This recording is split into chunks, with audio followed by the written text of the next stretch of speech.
The one thing the politicians couldn't control were the inexorable forces of the marketplace. The total amount of mortgage-backed debt Fannie and Freddie issued had gone from towering to truly scary, over $4 trillion near the beginning of 2008. In the years from 2005 to 2007, they put about $1 trillion in subprime and other bad kinds of mortgages on their balance sheets in order, in my view, to prove to Congress that they still had a value. But if politicians would not bring an end to the recklessness, economic factors would. It now appears likely that real gross domestic product will not grow much, if at all, over the first half of 2008. Huge increase in oil prices squeezed American families and businesses. Unemployment crept up. A small number of borrowers who shouldn't have been granted mortgages in the first place began to quit paying. Even though no more than 4% of subprime mortgages were in default by January 2008, the effect was disastrous.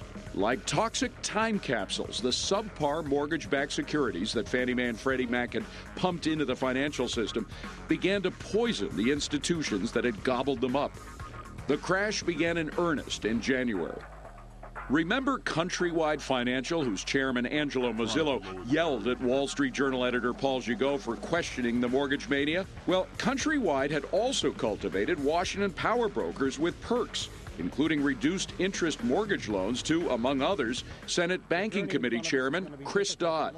After 6 months of increasing signs of trouble, the country's largest and most aggressive mortgage lender suddenly changed hands. Bank of America has officially announced that they will be taking over Countrywide Financial. It is now officially a done deal. The damage done by Countrywide is enormous. 2 months later, a new wave of financial institutions started to fail. The first, Bear Stearns. After working through the weekend and the night, a blockbuster deal on Wall Street is announced. J.P. Morgan is buying out its troubled investment rival. The country's fifth largest securities firm first showed signs of trouble in mid-2007 when two of its mortgage hedge funds collapsed. By 2008, Bear Stearns was facing bankruptcy. After the Federal Reserve agreed to take $29 billion worth of toxic debt from Bear's balance sheet, J.P. Morgan Chase acquired Bear for $1.2 billion. We should not expect to work through this process quickly, and we should expect some bumps on the road. Bear Stearns' takeover was supposed to stem the tide. It didn't. July 11th, California's IndyMac Bancorp, a $32 billion savings and loan institution, was suddenly seized by federal insurers after depositors raced in bank runs like this to draw more than $11 billion in just 11 days. I'm not putting any money in an American-based bank after this. IndyMac specialized in so-called Alt-A mortgages, which didn't require borrowers to provide documentation on their incomes. Exactly the kind of mortgages that Fannie Mae began issuing in huge numbers to provide, quote, affordable housing. By then, it was clear that the biggest sources of trouble in the system, Fannie Mae and Freddie Mac, were also in huge trouble themselves. Warren Buffett was even approached to see if he would get involved in saving them, but opted out, saying, quote, the scale of help is such that I don't think it can come from the private sector. And the claims from politicians that there was no problem were replaced with a realization that taxpayers were about to be put on the hook. World markets are surging this morning on word of that federal takeover of the mortgage giants Fannie Mae and Freddie Mac. September 7th, Fannie Mae and Freddie Mac are taken over by the Federal Housing Finance Agency, with the Treasury loaning $200 billion. Even though the main pillars of the disaster had been pulled down, others kept crashing. A week after Fannie and Freddie's downfall, the world's largest brokerage firm, Merrill Lynch, fearing a liquidity meltdown, is sold to Bank of America for $50 billion. We thought this was the strategic opportunity of a lifetime. That same day, Lehman Brothers is filing for Chapter 11 bankruptcy. But there was no merger or bailout for the venerable investment bank Lehman Brothers, which posted a $2.8 billion loss in the second quarter 2008 and had some $60 billion in mortgage-backed securities, double its capital on the books. It was the largest Chapter 11 bankruptcy in U.S. history. The stock market Monday experiencing its steepest drop since the September 11th attacks. September 16th, a day after Lehman's collapse, the Federal Reserve stepped in to save giant insurer AIG with an $85 billion emergency loan in return for an 80% stake in the company.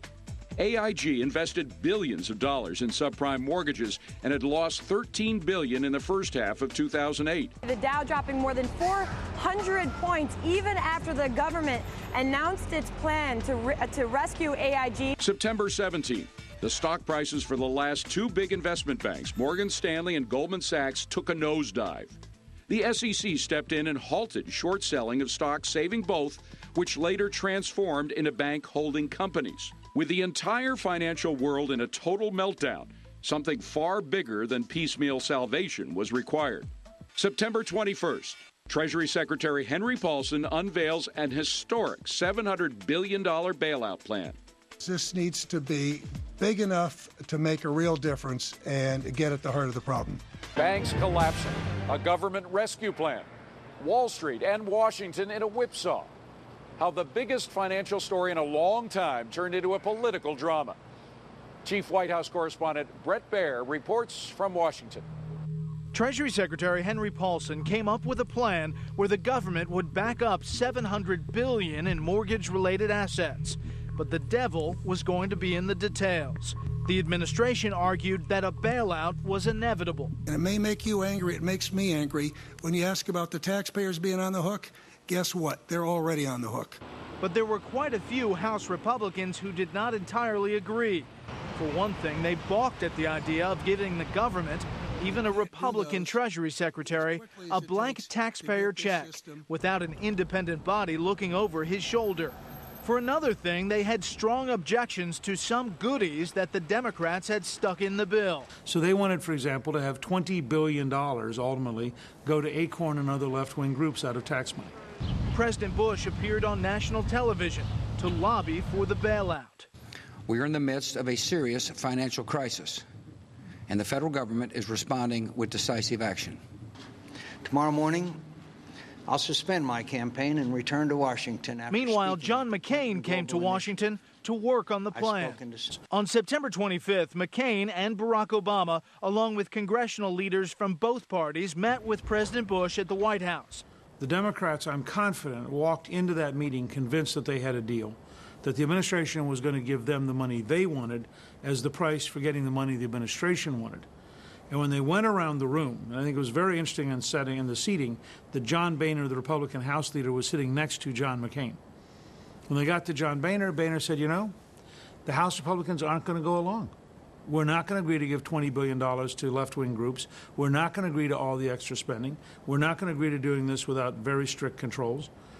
And McCain simply said, I'm with Boehner. There was a popular revolt against this $700 billion rescue package. Calls were running to members of Congress offices, 10 to 1, 100 to 1, I was told in one office. I mean, there was a lot of anger because there was a feeling that this was a rescue of, the big guys, the fat cats, and that this wasn't really helping Main Street. By the end of the weekend, it looked like they'd hammered out a deal, all ready to go on Monday, September 29th. Then House Speaker Nancy Pelosi made this speech.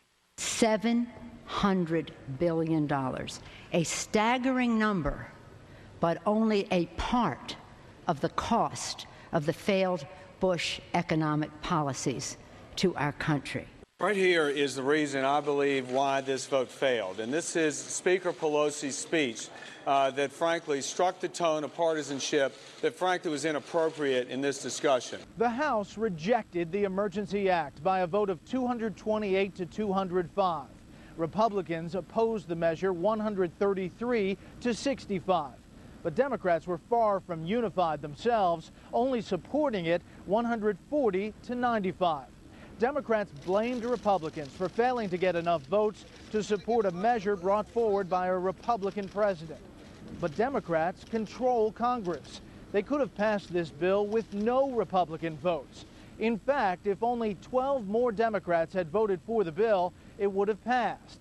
And as it happens, 12 Democrats on Barney Frank's House Financial Services Committee voted against it. But no matter how you count it, a bill that seemed a certainty just hours before went down to a stunning defeat.